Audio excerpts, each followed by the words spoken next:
રાધનપુર નગરપાલિકા દ્વારા નાના લારી ચાલકો શાકભાજી ફ્રૂટ જેવા ધંધા કરતા લોકોને હેરાન કરતા હોય હેરાન ન કરવા નગરપાલિકા કચેરી ખાતે નાયબ કલેક્ટર કચેરી ખાતે આવેદનપત્ર આપવામાં આવ્યું છે।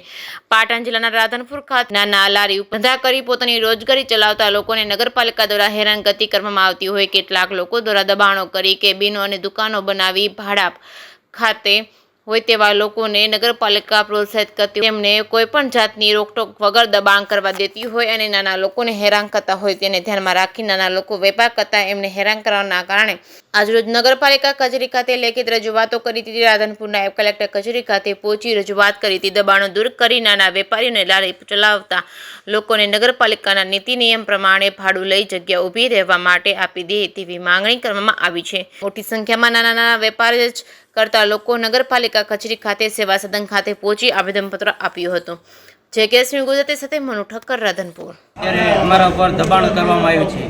અત્યારે અમને રોડ પર પણ ઊભા રહેવા નથી આવવા દેતા અને ગટર ડિવાઈડર લાઈન પર પણ ઊભા રહેવા દેવામાં નથી આવતા અને સતત વારંવાર અમને હેરાન કરવામાં આવે છે। તો સાહેબશ્રીને અમે નમ્ર વિનંતી કરી હતી કે અને બાંહેધરી પણ સાહેબે આપી છે કે તમારું વ્હીકલ વ્યવસ્થા જ્યાં સુધી થશે ત્યાં સુધી તમને ડિવાઈડર ઉપર ઊભું રહેવા દેવામાં આવશે।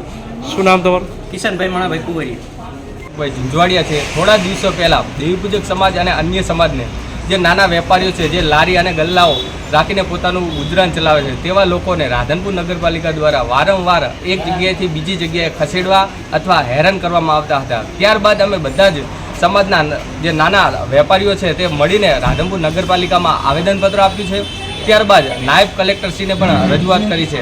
નાયબ કલેક્ટરશ્રીને અમો રજૂઆત કરતા તેઓ અમને બાંહેધરી આપી છે કે 24 કલાકની અંદર અમે કોઈ વૈકલ્પિક વ્યવસ્થા તમે બધાને અમે કરી આપશું।